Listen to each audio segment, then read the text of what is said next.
Oke. Jadi kalau misalnya orang turun kelihatan. Langsung kelihatan ya. Nah, Pak Yudi turun tuh ke bawah. Ya kan, sapa-sapaan lah kayak orang biasa ketemu kan, nama juga kolega kan. Pak, mari Pak gitu. Iya. Nah, ternyata pas Pak Yudi itu papasan sama teman om gue dan om gue, om gue dan teman gue tuh ngeliat dengan jelas banget kalau misalnya Pak Yudi itu lagi gendong tuyul. Anjing, najis. Bangsat.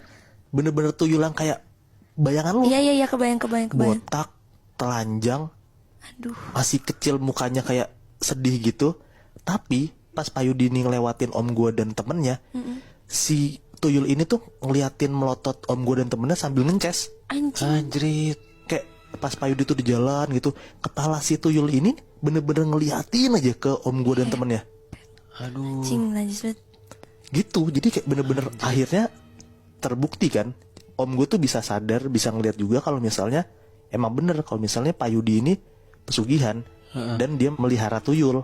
Makanya dari 4 perusahaan cuman Pak Yudi doang yang paling settle, Naik, yang iya. paling naik gitu kan.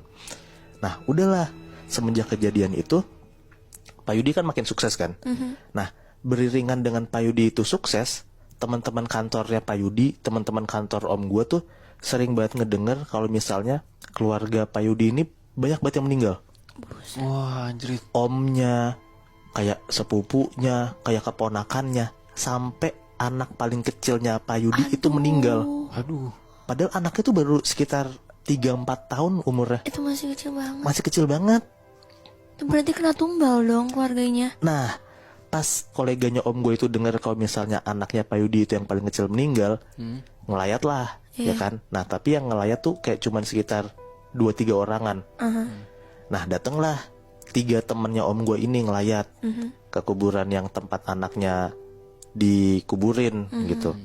Nah, si 3 temannya om gue ini datang pas banget Pak Yudi ini lagi nguburin anaknya. Oke. Oke. Jadi kayak udah setengah acara dalam tanda kutip gitulah, gitu. Nah, pas dicari sama temennya om gue, kayak Pak Yudi ini di mana, Pak Yudi di mana gitu. Pas masuk ke dalam kerumunan, 3 temennya om gue itu ngeliat kalau misalnya Pak Yudi itu lagi nurunin jasad anaknya ke dalam liang lahat.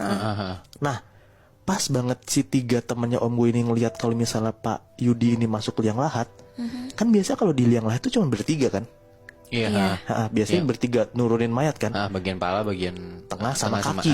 Nah, tapi dengan jelas banget ini 3-tiganya ngeliat, Chef.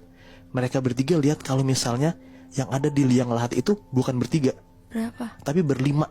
Anjrit, Siapa rame anjing banget. duanya lagi? Ada 2 sosok gede, tinggi hitam gitu, nempelin Pak Yudi dari belakang. Dan dua sosok ini tuh masuk ke dalam liang lahat ya. Anjing. Anjrit.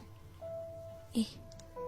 Gitu, jadi banyak banget kayak bukti-bukti yang nunjukin kalau misalnya Pak Yudi ini bener-bener sukses, bener-bener perusahaannya tuh jadi oke banget ya karena pesugihan gitu. Dan pas gue tanya juga sama om gue, ya udah, berita Pak Yudi pesugihan tuh emang jadi kayak rahasia umum di kantornya gitu loh. Nah, dan sampai sekarang juga perusahaannya Pak Yudi masih sukses-sukses aja. Tapi gitu. gila sih, kayak gue nggak habis pikir sih, masa demi cuman buat sukses bisnisnya dong masih ngerelain sampai anaknya gitu loh yang kena. Iya, pertama tuh gue mikir kayak mungkin emang jelas kalau misalnya banyak banyak banget kayak pesugihan-pesugihan biar bisnisnya sukses, kayak peluang apa, kayak tempat makan apa segala macem. Tapi tuh gue mikirnya mereka tuh nggak bisa berani sampai mengorbankan orang terdekatnya gitu loh. Kayak Gila kesannya tuh si Pak Yudi ini masih petata betenteng aja walaupun keluarga banyak mati. Iya. Dan ini seingat gue ya, keluarganya itu sampai sekarang nggak tahu kalau misalnya Pak Yudi ini pegang pesugihan. Itu anjing sih. Gitu. Dan by the way ini Pak Yudi tuh nama samaran ya, gua samarin. Tapi kayaknya ya gak sedikit tahu orang yang punya makhluk penjaga gitu. Ya terlepas dari penjaga yang baik atau buruk ya. Nah, ada gak orang yang gak lo sangka-sangka ternyata dia punya pegangan?